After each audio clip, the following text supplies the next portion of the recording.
Շրջան երկրորդ գլուխ 7-րդ Շահակ Մանասկերտցի Զավեն Ասպուրակես Սուրբ Սահակ Պարթև Սուրբ Սահակի Պարսկաստան գնալը և Մամիկոնյան կամ Սարական և Ամատունի նախարարությանց համար միջնորդությունը Սուրբ Հրիփսիմեի վանքի նորոգությունը Սուրբ Սահակի ջանքը հայերի մտավոր զարգացման համար Սուրբ Մեսրոպ և նրա ջանքը հայոց լեզվի տառեր գտնելու Վռամշապուհի աջակցությունը Սուրբ Սահակին և Սուրբ Մեսրոպին Հաբել 3 Դանիելյան նշանագրեր Սուրբ Մեսրոպի գնալը Միջագետք և Սամոս Հայկական տառերի գյուտը Սուրբ գրոց թարգմանությունը Սուրբ Մեսրոպի վերադարձն ի Հայաստան Հայ դպրոցների հաստատվելը Պարսից բաժնում Վրաց և Աղվանից տառերի գյուտը Մեծը Ներսեսին 384 թվականին հաջորդեց Աղբիանոսի ցեղից Հարքա եպիսկոպոս Շահակ, որ ապահունյաց Մանասկերտ քաղաքից էր Սա ինչպես 366 թվականին Վաղարշապատի երկրորդ ժողովով որոշված էր, հայ եպիսկոպոսներից ընդունեց կաթողիկոսական օծումն։ Այսպիսով, մի անգամ ընդմիշտ վերջ տրվեց կաթողիկոսական օծումն ընդունելու համար Կեսարիա գնալուն։ Շահակ լինելով այր, ոչ հեռի-գովութենե, կառավարեց եկեղեցին 4 տարի։ Սրա օրով պապ սկսեց ավելի ևս անկարգությամբ վարվել և երբ մտածում էր հույներից վտարանջել, ձերբակալվեց և Պոլիս տարվելով այնտեղ սպանվեց։ Պապին հաջորդեց Վարազդատ Արշակունին, մի սրտյա, քաջ և պատերազմող մարդ։ Սրա թագավորության երկրորդ տարին վախճանվեց Շահակ և տեղը 388 թվականին հաջորդեց յուր ազգական Զավեն, որ վարեց յուր հայրապետական իշխանությունը 4 տարի և 392 թվականին վախճանվելով տեղը հաջորդ թողեց յուր ազգական Ասպուրակեսին, որ վախճանվեց 397 թվականին։ Թե Զավեն, թե Շահակ և թե Ասպուրակես ոչինչ չկարողացան անել իրենց կարճօրյա իշխանության պատճառով, մանավանդ, որ դրանց օրով Հայաստանի դրությունը շատ ցավալի էր, վասնզի Վարազդատ թագավորը տեսնելով հունած մեծամեծների անբարոյահաճությունը, երբ կամենում էր Պարսից հետ դաշն կապելով վտարանջել հույներից, դաշնակցությունը դեռ գլուխ չեկած, հայտնի եղավ կայսրին, ուստի Վարազդատ 391 թվականին գնաց Պոլիս արդարանալու, բայց առանց կայսրին տեսնելու աքսորվեց Թվիլլիս կղզին։ Թեոդոս կայսրը հայոց Արշակունի հարստությունը ավելի ևս քայքայելու և թուլացնելու համար Հայաստանը երկու մասի բաժանեց, որոնց վրա պապի Արշակ և Վաղարշակ որդոց թագավորեցնելով, հույն զորքերով ու զորապետներով ուղարկեց Հայաստան։ Արշակ բնակություն հաստատեց Դվին մայրաքաղաքում, իսկ Վաղարշակ Եկեղյաց գավառի Երիզա ավանում։ Վաղարշակ շուտով մեռավ և ըստ պարսից և հունած դաշնագրության Հայաստանի արևելյան մասը, որի մեջ էր և Դվին քաղաքը, մնաց Պարսից։ Վաղարշակի մեռնելուց հետո, երբ Արշակ հունած բաժնին անցավ, Պարսից կողմից Դվինում թագավոր կարգվեց Խոսրով III Արշակունին։ Ասպուրակեսի մահից հետո մեծն Ներսեսի որդի Սահակ Պարթև, որ յուր մանկությունից Պորսում հելլինական լեզվով լավ կրթություն էր ստացել և յուր կնոջ մահից հետո կրոնավոր դարձած յուր 60 աշակերտների հետ խստակրոն կյանք էր վարում, ընտրվեց կաթողիկոս եւ առանց Պարսից հաճության սпасելու Խոսրովից հաստատվեց յուր կոչման մեջ։ Սուրբ Սահակ Պարթև կաթողիկոսանալուց հետո յուր առաքինի վարքով եւ մեծազգի ծագմամբ սկսեց ազդել հայ թագավորների, իշխանների, ռամիկների եւ սոսկականների վրա։ Նա յուր սրբակրոն աշակերտների հետ հոգ տանելով մանուկների կրթության համար ավելի ևս պատկառելի դարձավ։ Նախարարները, որ չէին կամենում Խոսրովին, սկսեցին ամբաստանել Պարսից արքունիքի առաջ, թե Խոսրովի հավանությունը դեպի Պարսից արքունիքը կեղծ է, եւ Խոսրով հունաց հետ միշտ հարաբերության մեջ է,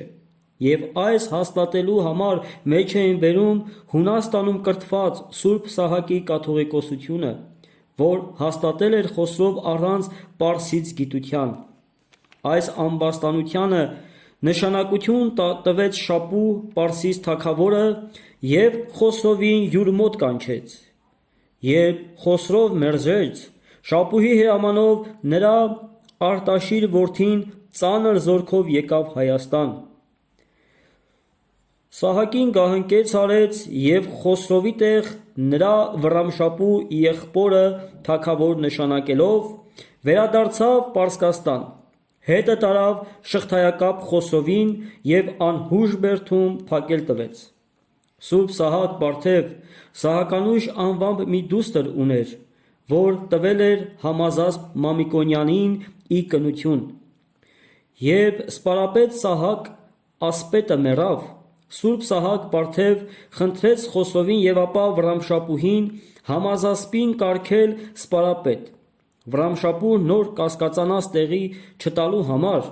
առանց Պարսից չկամեցավ կատարել Սուրբ Սահակի խնդիրը։ Ուստի Սուրբ Սահակ Վռամշապուհի թղթով գնաց Պարսկաստան Պարսից Արտաշիր թագավորի մոտ։ Արտաշիր Սուրբ Սահակին որպես Պահլավի պատվով ընդունեց եւ նրա բոլոր խնդիրները կատարելով Համազասպին սպարապետ նշանակեց։ Մամիկոնյան նախարարությունը պատվո 5-րդ կարգը բարձրացրեց եւ հանցավոր կամսարականներին ու ամատունիներին ներեց, միայն իշարս կրտսերագույն նախարարներին դասելով։ Սուրբ Սահակ Պարթև Պարսկաստանից վերադառնալով ձեռք զարկեց նորոգել ուրացյալ Վահան Մամիկոնյանի եւ Մեհրուժան արծրուն ու քանդած Սուրբ Հրիփսիմեի վանքը,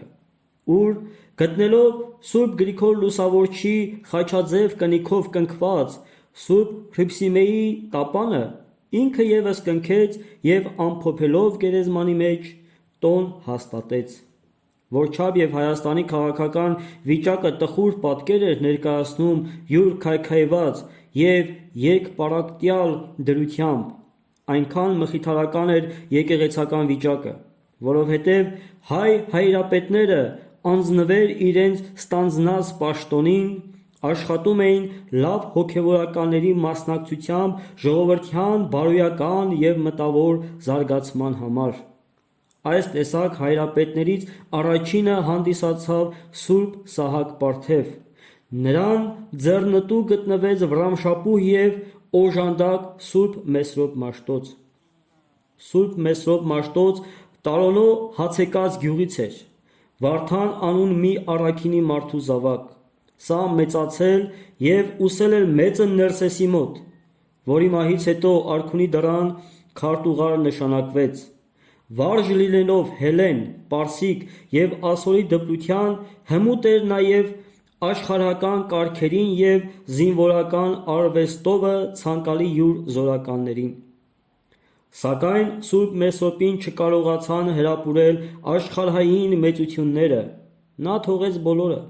գնաց Գողթնան գավառը եւ սկսեց մենակեցությամբ ապրել։ Տրդատի ժամանակով ծածուկ մնաց հեթանոսական աղանդը, որ թագավորական իշխանության վատթարանալուց հետո սկսել էր Գողթան գավառում հայտնվել։ Գավառի Շաբայի իշխանի օգնականությամբ ջնջեց։ Սյունած աշխարհումն էլ սկսեց յուր փրկարար գործունեությունը օգնականությամբ Սյունյաց Վաղինակ իշխանի։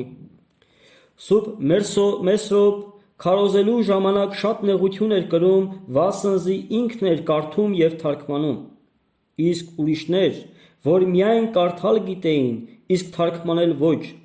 ընթերցվածքը ժողովրդյան անհասկանալի էին թողում, վասն որո մտքումը դրեց ամեն ջանք գործ դնել, հայերեն լեզվի նշանագրեր գտնել։ Այս նպատակով շատ տաժանելի փորձեր անելուց հետո վերջապես եկավ Վաղարշապատ Սուրբ Սահակի մոտ ու հայտնեց նրան յուր միտքը։ Սուրբ Սահակը, որ ի սրտե ցանկանում էր հայերեն դպրությունը ծաղկեցնել, շատ ուրախացավ Սուրբ Մեսրոպի այս մտադրության վրա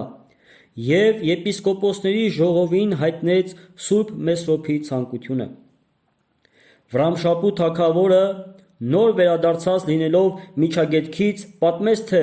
երբ Սուրբ Մեսրոպի քարոզությունից դուրս գալուց հետո չէր կարողանում քարտուղար գտնել, որովհետև գրությունները պարսկերեն գրով էին լինում։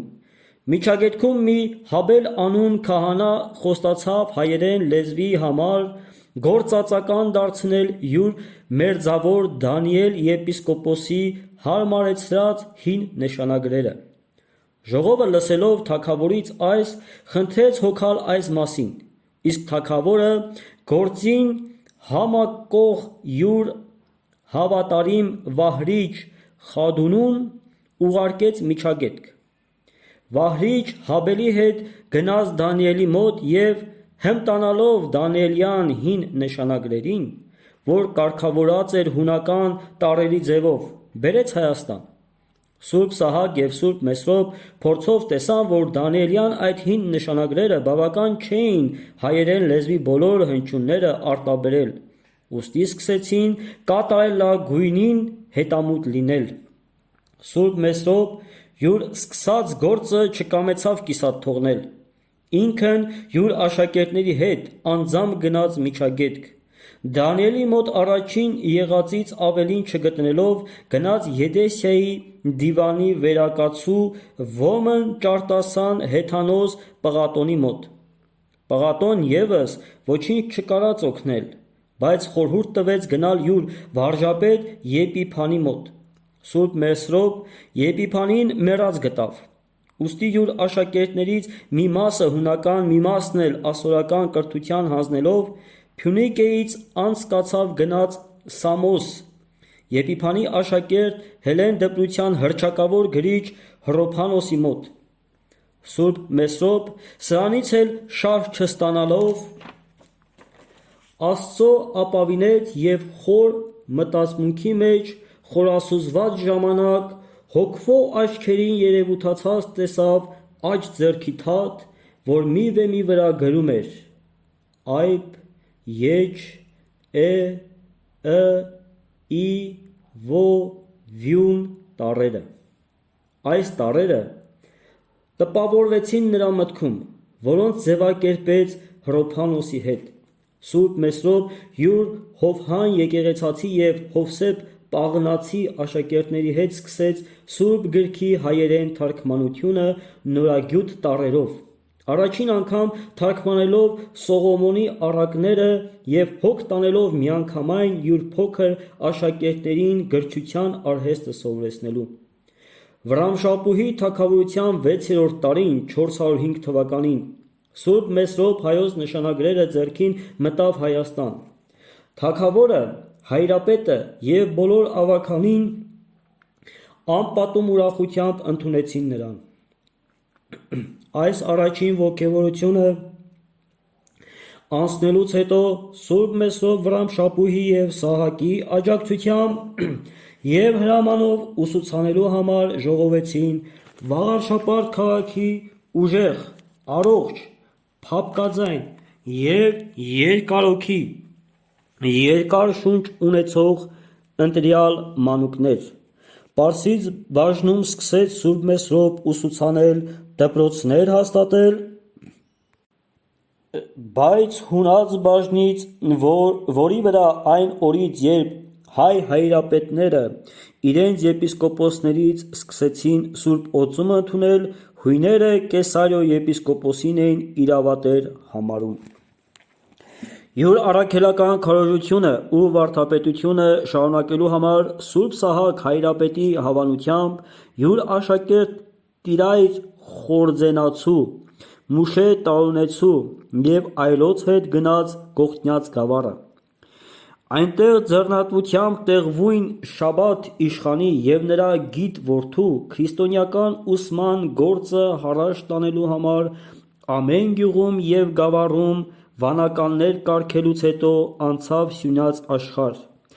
և օգնականությամբ տեղվույն Վաղինակ իշխանի սկսեց մտադրյալ նպատակը հարաշ տանել։ Սյունյաց եպիսկոպոս կարգեց ոմն Անանիա Սյունեցու և երկիրը ուսման գործը առաջ տանող վանականներով լցրեց։ Սուրբ Մեսրոպին աջակից գտնվեց նոր իշխանության գլուխ անցած Վասակ Սյունին, որ որդիական հնազանդությամբ նրա ամեն կարգադրությունները աշխատում էր ի կատարածել։ Փոքր-ինչ ժամանակից հետո Սուրբ Մեսրոպ թարգման ունենալով ոմն ջաղա, հմուտ հայ և հելլեն լեզվի գնաց Վրաստան։ Վրաց համար ևս տարրեր գտավ և օգնականությամբ նրանց Բակուր թագավորի և Մովսես եպիսկոպոսի ժողովեց մանուկներ ուսուցանելու, իսկ դաստիարակության գործը հանձնեց յուր խորձենացի Տիրայր և Տարոնեցի Մուշե աշակերտներին։ Մի ժամանակից հետո Սուրբ Մեսրոպ հանդիպելով ոմն աղվանից Բենիամին անունով երեցի և նրանից հասու լինելով աղվաներեն լեզվի հնչյուններին, ըստ այնը նշանագրեր հնարեց աղվանից համար, և տեղվույն Երեմիա եպիսկոպոսապետի և Արսվազեն թագավորի օգնականությամբ սկսեց նրանց մանուկների դաստիարակության համար ևս հոգալ։ Յուր Ենովք, Դանան և Հովնաթան աշակերտներին հանձնելով աղվանից դաստիարակության գործը դարձավ Հայաստան Սուրբ Սահակի մոտ, որ պարապած էր թարգմանությամբ և այն հատկապես ասորեներից,